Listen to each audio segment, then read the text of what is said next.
लेकिन 180 भी लाए ना तो फिर भी आपको सीआईएसएफएसआई मिल जाएगी। सब लोगों से आगे कैसे निकले मेंस में।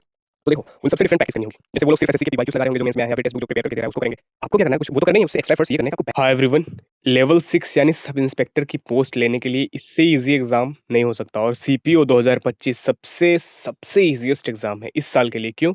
क्योंकि इससे ज्यादा इजी कभी भी नहीं रहा है ये सीपीओ एग्जाम। देख लो पूरे 5 साल के 20 से लेके 25 साल में ये कभी कभी इतना आसान नहीं रहा है। बता रहा हूँ कैसे। तो इस वीडियो में डिस्कस करूंगा मैं की पॉइंट्स जो हैं। पहला कि competition analysis, why this is the golden opportunity, और दूसरा कि बॉर्डर लाइन वाले का क्या चांस है जिसका प्री बहुत कम नंबर से क्लियर हुआ है, और तीसरी बात जो मेन इंपॉर्टेंट चीज है वो है strategy to score maximum marks in mains जो टियर 2 है। ठीक है, तो सबसे पहली चीज बात करते हैं कंपटीशन एनालिसिस। सबसे कम कंपटीशन इसमें है। देख लो कैसे। 2024 में अगर देखो तो 7 लाख लोगों ने फॉर्म भरा यहाँ पे ना, लेकिन यहाँ 25 में 5 लाख ही, और बाकी सबसे देखो सबसे कम ही है। अटेंडेंस सबसे कम है यार यहाँ पे, जो अपीयर हुए थे 1.76 लाख ही हुए हैं इस बार। और वैकेंसीज दिखाऊं अगर मैं, 24 में टोटल वैकेंसीज इतनी थी, बट 25 में इतनी है। फिर भी ये मतलब देख रहे हो, वैकेंसीज भले ही कम है लेकिन कैंडिडेट्स भी तो कम हो गए हैं, तो ये आसान हो गया है यहाँ पे। और अगर आपको देखना है कैटेगरी वाइज ओ ईयर वाइज और पोस्ट वाइज, तो देख लेना दिल्ली पुलिस कितनी है और इसकी कितनी है। रोक के देख लो, आगे बढ़ते हैं। ठीक है, और यहाँ पे वैकेंसीज लगभग 3000 के आसपास है, और प्री क्लियर हुआ है इन लोगों का 48,615 कैंडिडेट्स का। ठीक है, और अब यहाँ पे देखो सबसे बड़ी चीज आ रही है, गर्मी इतनी पड़ रही है और फिजिकल बहुत कम लोग क्वालिफाई कर पाते हैं। पिछले रिकॉर्ड्स आप देख लेना, इनमें से मुश्किल से 10, 15, 20 हजार, ज्यादा से ज्यादा लोग 20 हजार, लेकिन 15 हजार मान के चलते हैं कि ये अपीयर हो जाएंगे मेंस में। क्यों? इन्होंने क्वालिफाई कर लिया फिजिकल और अपीयर होंगे मेंस में। अब मेंस में अगर ये गए 15 हजार और 3 हजार वैकेंसीज के लिए, तो सीट बचे 5 कैंडिडेट पर सिर्फ, मतलब पर सीट के लिए 5 कैंडिडेट। सोचो कितना कम कंपटीशन हो गया। वहीं सीजीएल वगैरह देख लो तो भाई मूड खराब हो जाएगा। तो इतना है, बहुत कम कंपटीशन है। अब पॉइंट नंबर 3 की बात करते हैं, मतलब 2 की। जो बॉर्डर लाइन पे हैं, क्या उनके चांसेस हैं? तो यस है, डेफिनेटली। देखो होप तो हर जगह है, बट वहाँ पे जो चीज़ होती है वहाँ पे एफर्ट्स एक्स्ट्रा लगाने पड़ते हैं, बहुत मेहनत करनी पड़ती है, और करना पड़ेगा, क्योंकि लेवल 6 की पोस्ट है जो सब इंस्पेक्टर। भाई इतनी मतलब इतनी आसानी से थोड़ी मिलेगी यार। तो पहली बात तो तुम कम नंबर लेके आओ मेंस में और प्री में, तो मेरा भी कुछ खास नहीं, मेरा खुद कम है यार। चलो, तो फिजिकल देखो यहाँ पे, मान लेते हैं तुम्हारे कम मार्क्स आए, तो मानते हैं तुम यहाँ पे हो यू, और यहाँ पे जो 130 प्लस वाले हैं जिनके अच्छे खासे मार्क्स हैं प्री में। ठीक है, और फिजिकल निकला, उनका डाउट है निकला कि नहीं निकला।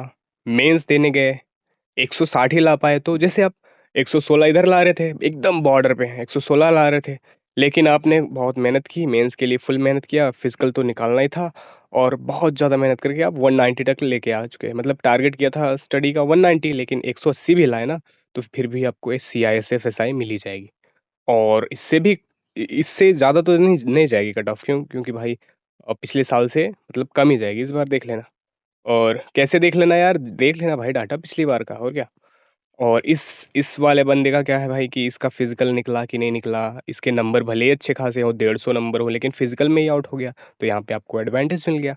और मेंस देने गए कि नहीं देने गए, शायद गलती से किसी एक दो का छूट जाएगा, ज्यादा नहीं, बाकी सब तो जाएंगे ही मेंस देने, वो बात अलग है। लेकिन यहाँ पे 160 ही ला पाया, क्योंकि इसने प्रिपरेशन हल्के में ले ली, और यहाँ पे आप बहुत फुल मेहनत कर रहे थे, तो इससे आप यहाँ पे लीड ले चुके हैं। ठीक है, और अगर ये बंदा भाई मेहनत कर दिया तो आप तो गए। क्यों? क्योंकि भाई इसने भी तो मेहनत की है ना, तो ये लेगा ही। ठीक है, लेकिन बहुत कम चांसेस हैं कि ये लोग करते हैं। इनके मार्क्स जो ज़्यादा आते हैं तो वो इतना सीरियस लेते नहीं हैं कि हम मेंस में इतना अच्छा परफॉर्म करेंगे। लेकिन आपको करना है, आप अगर इतना करते हैं मेहनत, जैसे अब मेरा खुद एग्जाम है, मुझे खुद करना है यार ये सब, तो मैंने अपने लिए भी बनाया और तुम लोगों के लिए भी। तो फिजिकल तो निकालना ही अपने को यार, और मेंस के लिए फुल मेहनत, फुल ओनली इंग्लिश पढ़ना है भाई, बाकी सब्जेक्ट छोड़ ही दो कुछ दिन के लिए। हाँ, तो टारगेट करते हैं 190। ठीक, 180 तो आ ही जाएंगे। नहीं भी आएँगे, जितने भी आएँगे इनसे तो ज़्यादा ही आएँगे। कहाँ गए ये? इनसे तो ज़्यादा ही आएँगे।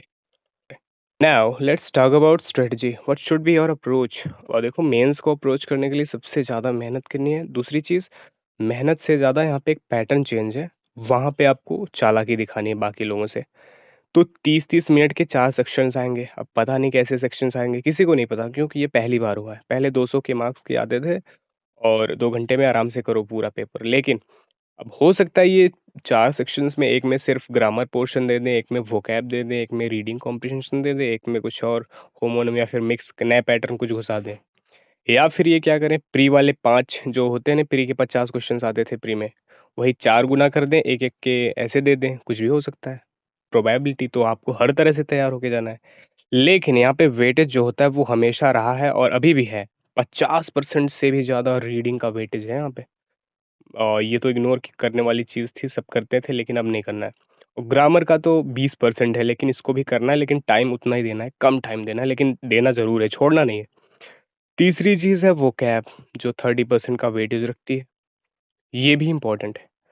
अब बात करते हैं कि उन सब लोगों से आगे कैसे निकले मेंस में। तो देखो, उन सबसे डिफरेंट प्रैक्टिस करनी होगी। जैसे वो लोग सिर्फ़ एसएससी के पीवाईक्यूज़ लगा रहे होंगे जो मेंस में आए हैं, या फिर टेक्स्ट बुक जो प्रिपेयर करके दे रहा है उसको करेंगे। आपको क्या करना है, कुछ वो तो करने ही है, उससे एक्स्ट्रा एफर्ट्स ये करने हैं कि आपको बैंकिंग पैटर्न पकड़ना है। और बैंकिंग पैटर्न यानी सीडीएस, जो सीडीएस का होता है, वो पकड़ने हैं।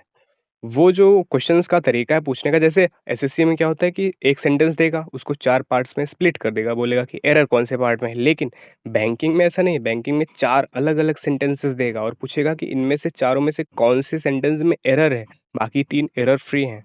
मतलब ऐसे पैटर्न्स की प्रैक्टिस करनी है। और यहाँ पे जो क्वेश्चंस आते हैं, 1-1, 2-2, 3-3 फिलर्स आते हैं एक सेंटेंस में, ऐसे वाले। और पैटर्न्स मतलब ज़्यादा से ज़्यादा देखने हैं। क्यों? क्योंकि अगर मेंस में क्या पता पैटर्न चेंज हुआ तो आपका एडवांटेज है, इसलिए। और दूसरी चीज़ जो है, डेली 2 एडिटोरियल्स जो हैं, एडिटोरियल्स मतलब जो आते हैं वहाँ पे ओपिनियन पेज पे, वो पढ़ने हैं। वो क्यों पढ़ने इम्पोर्टेंट है? वो तो पहले भी पढ़े जाते थे, लेकिन अब और पढ़ने हैं। क्यों? क्योंकि जो सीएचएसएल का मेंस हुआ है अभी इस बार, उसमें डायरेक्टली मेंशन किया हुआ था कि भाई हमने द हिंदू से पूछा है। क्वेश्चन के नीचे लिखा हुआ था सोर्स द हिंदू आर्टिकल। तो द हिंदू सबसे पहले पढ़ लो, क्या पता वही पैसेज मिल जाए। जब बहुत कम चांसेस है, लेकिन क्या पता मिल जाए, और ना भी मिले तो पढ़ना तो है ही यार एडिटोरियल से। तो वो हो गई बात। Now let's talk about grammar. देखो, ग्रामर को कम टाइम देना है, लेकिन छोड़ना है नहीं। और ग्रामर में रूल्स को रटने से अच्छा है क्या कि उसकी प्रैक्टिस कर लो। 50 क्वेश्चंस डेली, और उन 50 क्वेश्चंस में कई सारे रूल्स मिलेंगे और रिपीट होंगे, तो रूल उन क्वेश्चंस से ही याद होगा। ऐसा नहीं कि याद करेंगे वन ऑफ द के बाद सिंगुलर आएगा कि प्लूरल आएगा, बेटर के बाद कंपैरेटिव डिग्री, सुपरलेटिव डिग्री। मतलब मैं कह रहा हूँ कि ग्रामर के रूल्स मत याद करो कि इसके बाद क्या होता है, ऐसा ये subject plus object plus preposition के बाद आईएनजी, ये सब नहीं रटना है। सिर्फ प्रैक्टिस करो, प्रैक्टिस क्वेश्चंस को उठाओ और उसके सॉल्यूशन देख लो, क्यों ऐसा क्यों होता है। अच्छा, एक-एक रूल याद हो जाएगा बस क्वेश्चन से ही। मान करके देखो भाई, याद होगा। ऐसे नहीं बोल रहा हूँ, मैंने किया है और कुछ इम्प्रूवमेंट मिली है मुझे। और मैं अभी तो रिवीजन भी नहीं कर रहा हूँ, भूल गया हूँ सारा, लेकिन हाँ, मैं यही करने वाला हूँ। अपनी स्ट्रेटजी तुम लोगों को दे रहा हूँ। वोकैब की बात करें तो वोकैब के लिए अब देखो मिक्स करनी है। ऐसा नहीं कि सिर्फ वो डब्ल्यूएस करते रह गए तो 200 पढ़ लिए बाकी भूल गए। ऐसा नहीं है, वो कभी खत्म नहीं होंगे वन वर्ड्स। और कोई भी अगर सिनोनिम कर रहे हैं तो वो खत्म ही नहीं होगा। इससे अच्छा है कि आप चारों चीजें मिक्स करो। मतलब 50-50 एंटोनिम्स, एंटोनिम्स नहीं पढ़ना है। 50 ईडियम्स पढ़ लो, 50 वन वर्ड्स पढ़ लो, और 50 वर्ड्स पढ़ लो जिनके अराउंड मीनिंग्स निकल सकते हैं। जैसे सिनोनिम निकालना हो तो सिनोनिम पढ़ना, एंटोनिम्स मत पढ़ना, वो तो आप बना ही लोगे ऑप्शन से, ठीक है। 3 चीज़ें पढ़नी है। और तीसरी चीज़ जो है वो 30-30 वो है, जैसे fixed prepositions and phrasal verbs. ये इंपॉर्टेंट चीज़ है, ये 10-10 करके याद कर लेना। होमोनिम्स, जो होमोनिम्स होता है वो भी आजकल बहुत आ रहा है, तो होमोफोन्स एंड होमोनिम्स भी याद करना है, ठीक है। ये तो सिलेबस हो गया। अब यहाँ पे कोई बताएगा नहीं कि क्या-क्या पढ़ना है, वो तो पूरा सिलेबस ही दे देंगे, भाई पढ़ पूरा। बैच दे देंगे, पेड बैचेस, तो वो नहीं करना है। And the biggest thing is here that nobody knows what will be the pattern of mains.